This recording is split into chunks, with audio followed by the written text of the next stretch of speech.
नमस्कार विद्यार्थियों, मैं दारा सिंह और आप देख रहे हो मेरे YouTube चैनल गुरुकुल धरा। और प्रिय विद्यार्थियों, जैसा कि आपको विदित है, हम कुछ भी पढ़ने के लिए पहले उसका पाठ्यक्रम सिलेबस होना चाहिए, तभी जाकर के हम उसकी विधिवत ठीक ढंग से तैयारी कर सकते हैं। तो आइए, और मैं आज आपके बीच में लेकर के आया हूँ 12th क्लास 12वीं RBSC का सिलेबस यानी कि पाठ्यक्रम। तो देखते हैं हम कि सिलेबस जो होगा वो क्या है कि 4 खंडों में विभाजित होगा। 1 2 3 4 4 भागों में विभाजित होगा। पहला खंड जो फर्स्ट है, फर्स्ट खंड के अंदर, पहले खंड के अंतर्गत आपको अपठित बोध आएगा। अपठित बोध, अपठित बोध होगा। अपठित बोध में क्या होगा विद्यार्थियों?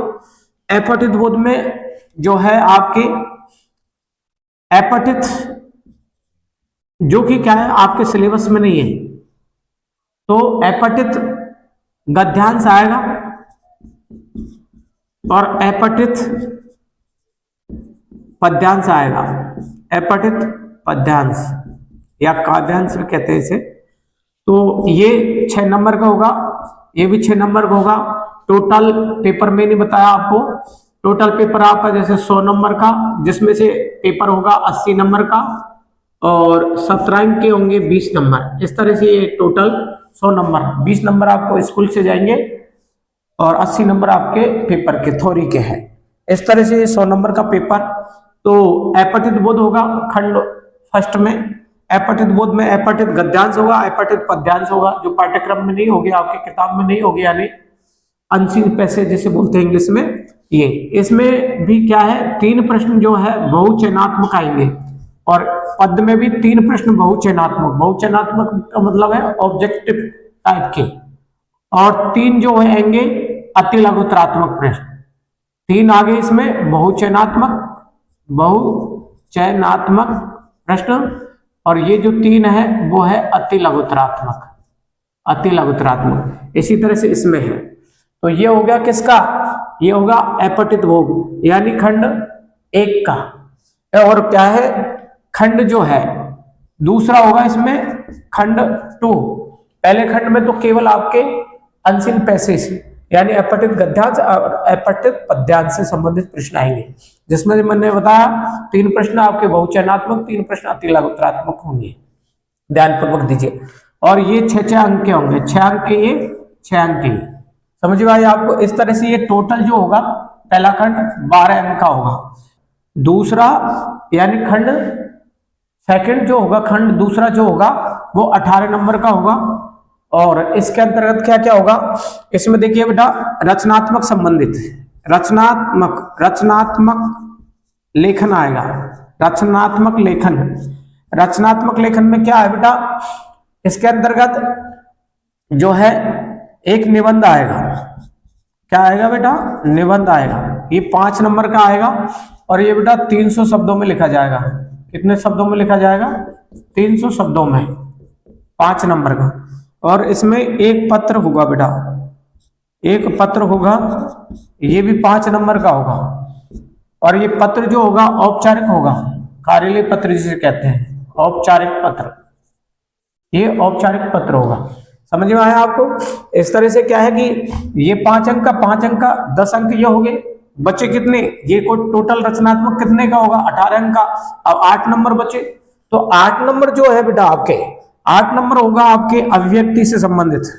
अभिव्यक्ति से संबंधित, अभिव्यक्ति, अभिव्यक्ति से संबंधित यानी मीडिया वगैरह से संबंधित आपके क्वेश्चन पूछे जाएंगे। ये 8 नंबर के। कितने नंबर के पूछे जाएंगे? 8 नंबर के। इसमें बेटा 3 क्वेश्चन होंगे। तो एक जो क्वेश्चन होगा वो लघुतरात्मक होगा, लघुतरात्मक होगा, और ये 4 नंबर का होगा। और इसमें 2 क्वेश्चन होंगे, वो 2-2 नंबर के होंगे। 2 + 2 = 4 नंबर के, अर्थात ये होंगे जो अति लघुतरात्मक होंगे। और ये एक क्वेश्चन लघुतरात्मक होगा, किसमें? अभिव्यक्ति से संबंधित। अर्थात अभिव्यक्ति से संबंधित कितने क्वेश्चन पूछे जाएंगे? 3 क्वेश्चन। अभिव्यक्ति के बाद में बेटा इसी में आएगा, अभिव्यक्ति के बाद में आएगा व्याकरण। व्याकरण, व्याकरण से संबंधित बेटा व्याकरण होगी 8 नंबर की। कितने नंबर की? व्या अव्यक्ति के बाद में व्याकरण आएगी और व्याकरण कितने नंबर की होगी? 8 अंक की, 8 अंक की होगी। तो इसमें क्या क्या पूछा जाएगा बेटा? व्याकरण के अंतर्गत पूछा जाएगा। अब मिटा देता हूं ऊपर के। तो बेटा व्याकरण के अंतर्गत, व्याकरण में ध्यान दीजिए कि जो अव्यक्ति है, अव्यक्ति के बाद में पूछा जाएगा व्याकरण, और व्याकरण से संबंधित व्याकरण आएगी। अव्यक्ति के बाद में व्याकरण आएगी 8 नंबर की, 8 नंबर की आएगी। तो व्याकरण में कौन कौन से टॉपिक आएंगे, क्या आएंगे? इसमें बेटा देखिए भाषा और व्यासा, लिपि और व्याकरण। भाषा, लिपि और व्याकरण से संबंधित प्रश्न पूछा जाएगा। ये 2 नंबर का आएगा। कितने नंबर का? 2 अंक का।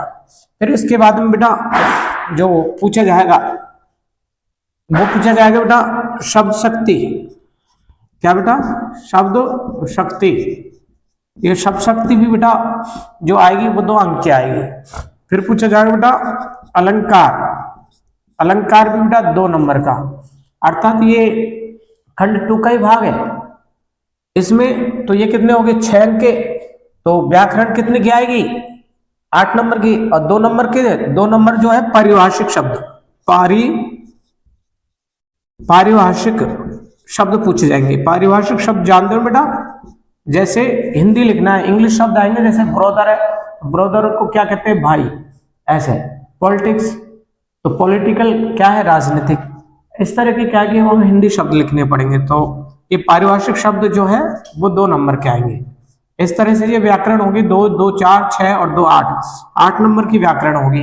इस तरह से ये खंड जो है पहला और दूसरा का समापन हो गया, खत्म हो गया। अब आते हम खंड तीसरे के अंदर। खंड तीसरे में क्या आएगा बेटा?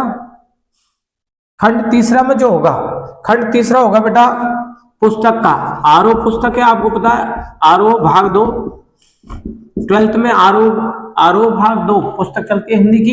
ये बेटा 31 नंबर की होगी। कितने नंबर के प्रश्न पूछे जाएंगे इसमें? 31 नंबर के। किस तरह से प्रश्न पूछे जाएंगे ध्यान दीजिए। इसमें बेटा एक जो है सप्रसंग व्याख्या आएगी, सप्रसंग व्याख्या आएगी। ये बेटा 4 नंबर की होगी। कितने की होगी? ये 4 नंबर की होगी। और इसी तरह से इसमें जो है सप्रसंग व्याख्या पूछी जाएगी। लेकिन ये सप्रसंग किसकी? एक पूछी जाएगी गद्यांश में से, गद्य में से, गद्य के जो चैप्टर है उसमें से सप्रसंग व्याख्या, सप्रसंग व्याख्या, व्याख्या और सप्रसंग व्याख्या। ये क्या है? ये होगी गद्यांश वाली, और ये होगी काव्यांश कह लो, ये पद्यांश कह लो, काव्यांश ये पद्यांश। ये बेटा 4 नंबर की और ये 4 नंबर की, समझ में आई? तो इस तरह से क्या है कि 4-4 नंबर की सप्रसंग व्याख्या आएगी आरोह में से, गद्य के चैप्टर में से 4 नंबर की, पद्य के चैप्टर में से भी 4 नंबर की। इस तरह से फिर इसमें बेटा एक कवि परिचय, एक कवि या फिर क्या है कि लेखक परिचय आएगा। ये आएगा बेटा 3 नंबर का। तो 4-4 8 कितने हो गए? 3, 11। बाकी ये 31 का आएगा ना, तो बचे कितने? 11 तो ये हो गए, तो 20 नंबर के आपके फिर बेटा प्रश्न आएंगे। और वो 20 नंबर के प्रश्न आएंगे इसमें, वो प्रश्न होंगे अति लघुत्तरात्मक, अति लघुत्तरात्मक और लघुत्तरात्मक और लघुत्तरात्मक और बेटा दीर्घ उत्तरात्मक, दीर्घ तीनों तरह के प्रश्न पूछे जाएंगे। ये 20 नंबर के ये होंगे इसी में से, आरोह में से, यानी आरोह में से टोटल प्रश्न पूछे जाएंगे बेटा 31 नंबर के। इसके बाद में बेटा खंड जो है खंड 4 होगा बेटा वितान के अंतर्गत। वितान में से प्रश्न पूछे जाएंगे। वितान में से कितने नंबर पूछे जाएंगे बेटा? 11 नंबर के प्रश्न पूछे जाएंगे। तो ये जो 11 नंबर के पूछे जाएंगे क्वेश्चन वितान में से, वो बेटा अति लघुत्तरात्मक होंगे, अति लघुत्तरात्मक, और फिर बेटा लघुत्तरात्मक भी होंगे इसमें से, लघुत्तरात्मक, और इसमें से बेटा जो है वो दीर्घ उत्तरात्मक भी होंगे बेटा। इस तरह से क्या है कि आपके बोर्ड में से प्रश्न पत्र आएगा। 4 खंडों में से होगा। 4 खंडों में मैंने बताया था आपको, पहला खंड, दूसरा खंड, थर्ड खंड और फोर्थ खंड, इस तरह से प्रश्न पत्र आएगा। ओके, धन्यवाद।